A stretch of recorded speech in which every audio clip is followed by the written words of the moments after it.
Sefer, de libros y autores.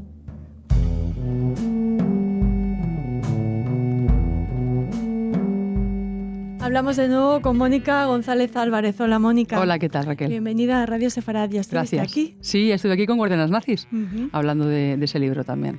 Bueno, y ahora vamos a hablar de amor y horror nazi, historias reales en los campos de concentración. Como te pedía una amiga tuya, antes de escribir este libro, has cambiado un poquito de registro, aunque sigues hablándonos de Holocausto y de Shoah. Sí, he cambiado un poco el registro. Hablo de la tragedia del Holocausto, del genocidio, hablo del hambre que pasaron los prisioneros, de la crueldad que vivieron, de la muerte, la enfermedad, pero también hablo de algo mucho más bonito como es el amor y de cómo algunos de estos supervivientes se encuentran en el campo de concentración donde estuvieron, ese amor que les ayudó incluso a salvar sus vidas. También cómo algunas de esas parejas de las que hablo en el libro ya están enamoradas y casadas y a raíz de estar en un campo de concentración se separan porque era imposible que continuase la relación en ese campo de concentración, y de cómo gracias a ese amor, a esa fuerza, a esa valentía, a esa fe y a esa esperanza, pero sobre todo en ese amor que sentían y disfrutaban con su pareja, les ayudó muchísimo a poder continuar y a poder sobrevivir. De hecho, una de las supervivientes a las que yo entrevisté, a Paula Stern, me lo decía, dice, si yo no hubiese estado casada no hubiera sobrevivido, era lo que me daba de alguna manera el empuje suficiente para poder salir. La fuerza, ¿no? La fuerza, eso es. ¿Con cuántas de estas personas, con cuántos de estos personajes de los que nos hablas en el libro te has podido encontrar o has podido entrevistar por Skype o por teléfono? De los supervivientes que aparecen, son 14 historias, he entrevistado a 3, he conocido a 3, a Paula Stern, a Howard y a Nancy Kleinberg. Del resto, menos la primera historia, que no conseguí ningún familiar ni nada por el estilo, y la historia de Felice y de Lili, que toda la documentación me la facilitó amablemente el Museo Judío de Berlín, porque precisamente no había familiares. Todas las demás historias, menos, te digo, Paula Stern y Howard y Nancy Kleinberg, el resto han sido todos los hijos de los supervivientes. He hablado con Michael, con Alik, ya con Fay, con un montón de personas que me han contado de primera mano cómo era la vida de sus padres cuando se conocieron, antes de la guerra, durante la guerra, cómo emigraron de esos países de Alemania, de Polonia y demás, y cómo llegaron a traspasar la frontera y a cruzar el charco para poder huir de la guerra y huir sobre todo de los nazis. Luego nos hablas de tu encuentro con Howard y Nancy, que creo que es muy emocionante y que supongo que ha marcado tu vida. Pero ¿cómo han recibido estas personas y sus descendientes tu deseo de dar a conocer sus historias? Pues con mucha generosidad y felices estaban. Yo cuando logré encontrarles, porque al final es verdad que era muy complicado encontrar a estas personas, sobre todo porque no viven en España, no vivían tampoco en Alemania. Los apellidos cambian. Era complicadísimo. La labor de investigación fue lo más duro del libro, realmente, ¿no? Pero cuando ya conseguí a la primera persona, que era Paula Stern, que fue gracias a una asociación del Holocausto en Seattle, y me dijo, está viva. Me lo dijo la presidenta, porque el marido, Klaus, había sido expresidente de esa asociación. Yo la encontré por casualidad buceando por internet, intentando localizarle, y yo fue la primera persona a la que entrevisté, gracias también a su hijo, que le contó. Claro, es una mujer de 95 años. Yo le mandé un correo a su hijo, le expliqué quién era, lo que quería hacer, y lo recibieron primero con sorpresa, como el resto, como Howard y Nancy también. Además Howard me escribió directamente. Es un hombre, aunque sea mayor, pero es un hombre muy avezado en la tecnología, aunque es verdad que su escritura en inglés no es muy buena, igual que la mía, que tampoco no es demasiado buena, pero bueno, nos sabíamos comunicar junto con su hijo Brian y demás, y agradecidos, que cómo habíamos pensado en ellos, que tenían ganas de contar su historia, que tenían ganas sobre todo que les escucháramos y que su testimonio quedase reflejado precisamente con el objetivo y el objetivo y la misión de no olvidar, ¿no? Es una cosa que siempre me repitieron estos 3 personajes, ellos y los descendientes del resto de protagonistas, que no había que olvidar la historia, el Holocausto, que no había que ignorar el genocidio, ¿no? Hay corrientes negacionistas y revisionistas que a mí también me han incluso amenazado en su momento con Guardianes Nazis. De momento no he recibido ninguna amenaza, pero como que yo me estaba inventando la historia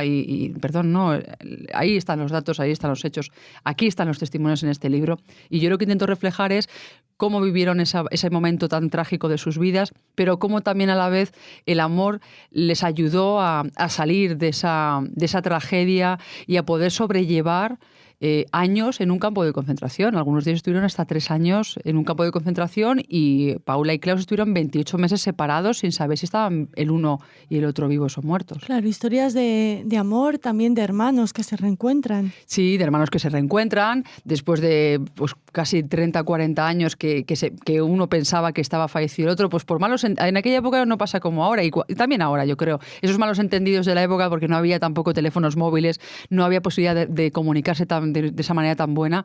Y hay reencuentros de hermanos que después de casi 40 años, gracias al hijo de uno de ellos, coge el teléfono, empieza a investigar porque tenía ganas de contar esa historia y logró dar con esa persona y ponerles en contacto y reencontrarse. Y hay una fotografía en el libro que atestigua ese momento que además... aeropuerto, ¿no? Sí, en el aeropuerto. Y además las fotografías que aparecen en el libro son todas cedidas por los familiares, por ellos mismos, para ilustrar también cada historia, porque así el lector puede ver en primera persona cómo eran esos protagonistas, esos personajes, cómo habían vivido, cómo son físicamente, y así te puedes hacer también una idea de lo que les pasó incluso, ¿no? Eran Jerzy y Bielski, no. El reencuentro fue con Mania y Meyer. Mania y Meyer, pero no vamos a desvelar más. Vale. Luego hacemos un breve repaso, si quieres, a todas las historias. Sí. Pero, Mónica, cuando se habla de Shoah, de Holocausto, parece difícil imaginar que esto se pueda hacer en clave de amor, ¿no? Y de historias que la mayoría de las veces han terminado bien. Sí, parece difícil, pero yo pensaba que era imposible enamorarse en un campo de concentración. Yo, cuando la idea surgió gracias a una amiga, a Paloma, me lo dejó un poco sobre el aire, ¿no? Diciendo, cambia de registro, no hables tanto de crímenes con el tema del Holocausto y a lo mejor hay algo, una historia sentimental, emocional que contar. Y yo pensaba que no era cierto, hasta que ya empecé a buscar y cuando encontré a estos protagonistas me sorprendió porque es verdad. Es curioso como uno piensa que en un campo de muerte y de exterminio solamente hay eso, ¿no? Enfermedad, muerte, gas y demás, pero también había la esperanza de las personas que querían sobrevivir, ¿no? Que tenían la dignidad, el coraje, la fortaleza, la valentía de querer salir de allí y de luchar por sus principios y por sus familiares y por sus parejas y sus hijos. Y que al final, es verdad que aunque los nazis deshumanizaron a esa parte de la población y a esos prisioneros, lo que no pudieron nunca arrebatarles fue realmente los sentimientos, las emociones, el cómo se sentían.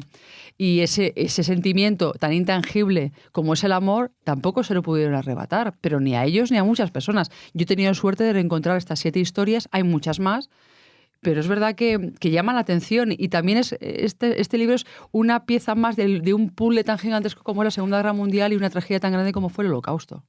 ¿Y no te preocupa que muchos quieran ver que de alguna manera que se hace una frivolización del dolor que se vivió en los campos? Si alguien piensa que es una frivolidad, entonces está muy equivocado. No conoce en absoluto el Holocausto. Yo creo, y yo defiendo mi trabajo, yo en ningún caso he tratado con frivolidad, todo lo contrario. Todos mis trabajos, incluido este y el anterior, que también tiene que ver con el nazismo, desde el respeto y desde el cariño. De hecho, es verdad que hay una historia solamente de un oficial de las SS, pero es porque él siente amor, porque había otras historias mucho más perversas y yo consideraba que esto es un homenaje también a los personajes, a los protagonistas, a aquellos que perecieron luchando contra el nazismo, contra esa ideología tan terrible que separaba y sesgaba a las familias y a los ciudadanos. Entonces, frivolidad ninguna. Hablar de amor no es una frivolidad. Y hablar de amor en un campo de concentración tampoco es frívolo. Allí había una vida diaria, una rutina, entre comillas, si se le puede llamar rutina, donde los prisioneros tenían que hacer una serie de cosas, de actividades, de labores que les ordenaban. Pero luego, aparte de trabajo esclavo. De trabajo esclavo, evidentemente. Pero luego también tenían su parte personal e íntima, que sí, que eran un barracón compartiendo litera con 10 personas, pero era su parte íntima. Y esa parte íntima era el corazón. Entonces, si alguien dice que se puede frivolizar con el amor, yo creo que está completamente equivocado. Vamos a repasar las historias, si quieres. Te referías a este nazi, a Franz Wunsch, y su historia. Tú lo titulas Amor prohibido en Auschwitz con Elena Citronova, que luego, cuando acaba la guerra, cuando los campos son liberados, la esposa de Franz Wunsch le pide que testimonie, que testifique a su favor en un juicio, pero nunca vuelven a verse. No. Bueno, estoy contando la historia, perdóname, Mónica. No te preocupes, no. Esta historia es verdad que él se enamora perdidamente Elena y la intenta conquistar. Y hay un momento de un idilio, pero un idilio casi adolescente, ¿no? De puro, casto, no se besa, no se toca, no hay relaciones sexuales, él se enamora, él quiere una vida con ella. Y ella, al principio, aunque estaba reticente, luego es verdad que cuando le salva la vida a su hermana y cuando ve que ese hombre está, de alguna manera, poniendo su vida también en peligro por ella dice que se enamora. Yo lo escuché en un documental de la BBC, pero realmente no es amor. Lo que sentía era gratitud, ese agradecimiento que sentía su captor, ¿no? De me acabas de ayudar, te lo debo. Y al final, lo que tú decías del juicio, ella acudió a ese tribunal porque él la salvó. Y ella lo dice, es que no puedo decir otra cosa que es que él me salvó y salvó a mi hermana. Y gracias a ese testimonio de agradecimiento también se le quedó liberado, aunque luego jamás estuvieron juntos. Pero yo creo que fue... ella le agradeció todo lo que había hecho él por su vida y por el tiempo que estuvo en Auschwitz en aquel momento. Háblanos lo que puedas de David y Perla. David y Perla no se conocían. Esta historia me la contó su hijo Enrique, porque ya fallecieron, esta pareja tan bonita. Y se conocieron en el campo también de Auschwitz, a través de la Alambrada. Se vieron, ¿no? Y fue un amor a primera vista, que a lo mejor hoy en día es un poco cursi decirlo, pero es que a mí me parece una historia preciosa, cómo alguien mira a otro con lo que ello supone, esa mirada de estás con el pelo rapado, consumido en huesos, sin comer, sucio, y aún así te enamoras. Qué bonito, ¿verdad? Qué bonito esa historia donde ellos dos se miran, empiezan a hablar, se hacen, digamos que amigos, se dan cuenta que se quieren y se prometen amor eterno y salen de los campos de concentración. Y allí empieza su historia. Eso me parece un amor maravilloso que a día de hoy necesitaríamos historias más como esa. Oye, y un amor que ha llamado mucho la atención de los medios de comunicación, el amor lésbico que desafió al nazismo. Claro, precisamente porque en aquella época no estaba bien visto la homosexualidad. La masculina estaba prohibida por la ley 175, se prohibían los actos sexuales entre hombres precisamente porque privaban a Alemania de los hijos que se merecía Alemania, y las mujeres porque como las utilizaban como personas sumisas y como madres y esposas, la satisfacción sexual que podían tener les daba igual a los nazis, a los hombres nazis. Entonces es como si fuera alegal, no ilegal, alegal, o sea, no estaba ni técnicamente contemplado. Por lo tanto, cuando llegó esa historia donde una mujer alemana, nazi, aria, ¿no? Además tenía el típico porte que a los nazis les gustaba en aquella época, casada con un nazi, con un oficial de las SS y con 4 hijos, se enamora perdidamente de una judía lesbiana. Es chocante, a día de hoy además choca contarlo también, pero es verdad. Ella se enamora sin saber que es judía y se enamoran. Y tiene una historia de amor maravillosa, donde Lili reconoce que por primera vez en su vida siente amor y se despierta de ese letargo donde ha conocido a alguien que le ha revolucionado, como lo que es el amor no te revoluciona completamente, y donde quiere vivir esa historia de amor para siempre, casarse incluso, algo impensable.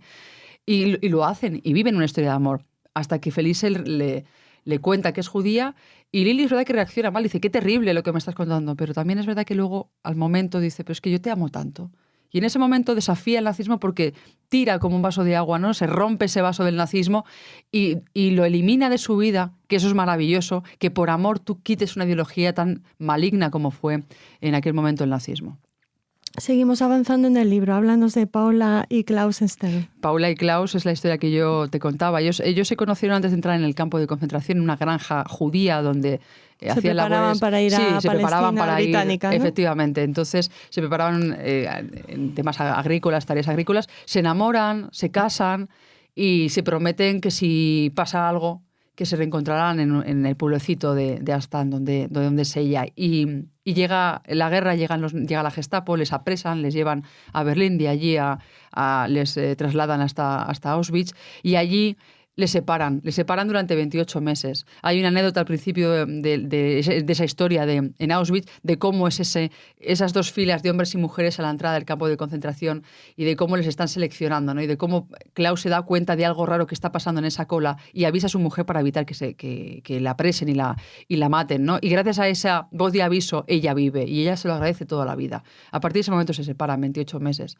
Y esa es la frase que yo te decía antes de si yo no hubiese estado casada no hubiera sobrevivido. porque realmente ese amor que ella sentía le empujó a salir del campo, igual que le pasó a Klaus. Yo a Klaus no le conocía, había ya fallecido cuando hablé con Paula, pero también me transmitió el mismo sentimiento, la misma pasión y la misma fuerza.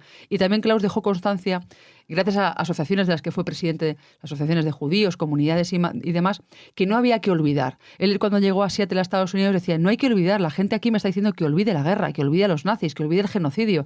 Y él decía, no hay que olvidar. Y él se dedicó toda su vida a ir a diferentes institutos, universidades, colegios, iglesias, a contar su verdad y a contar su testimonio. Y yo creo que es uno de los personajes más bonitos también que hay en el libro. 39 rosas. Bueno, 39 rosas es la historia de Manny Meyer, que son los que son aparecen, los hermanos. Sí, que son los que aparecen en la portada del libro, ¿no? Manny Meyer es la pareja que luego tiene ese hijo entre los brazos, y es la historia de dos jóvenes que desde que son adolescentes están enamorados en su pueblo, y él lucha por ella y la esconde cuando llegan los nazis a su pueblo y conforman el gueto. Siempre están intentando esconderse. Y cuando les llevan a los campos de concentración, a uno en concreto, él se salta las normas y se escapa al barracón donde está ella durante varios meses, hasta 4 meses, quiero recordar, y se queda embarazada. Y él de repente desaparece, le deportan a otro campo de concentración y ella tiene al bebé, pero al final el bebé fallece. Y cómo esa mamá tiene que sobrellevar el que ese niño haya fallecido y enterrarlo en un lado de la alambrada para que nadie sepa lo que ha ocurrido en los nazis y no la meten en el crematorio, la lleven a la cámara también de gas. Y allí durante mucho tiempo están separados, no saben lo que les ocurre, y al final hay un reencuentro. Pero no hay un reencuentro en esta historia, hay 2 reencuentros muy bonitos, porque también es verdad que las familias, hay algunas de ellas que fallecieron, pero hay otras que hubo un momento que pensaron que habían fallecido, y hay alguien que en un momento determinado, gracias al hijo de Manny Meyer, a Michael, que me lo contaba, hubo un reencuentro muy bonito que se produce eso, además en un aeropuerto, y la verdad que a mí me parece una historia preciosa. Nancy también le salvó la vida a Howard. Sí, ese es el final de la historia, es una historia donde ellos no se conocen, donde, aunque viven en el mismo pueblo y demás, en el mismo gueto, todo igual, y solamente se reencuentran en Bergen-Belsen. Él está en un montículo tirado, fallecido, o sea, desplomado porque estaba exhausto el hombre, y de repente hay una muchacha que se le acerca y dice que tiene aún luz en los ojos y le salva la vida.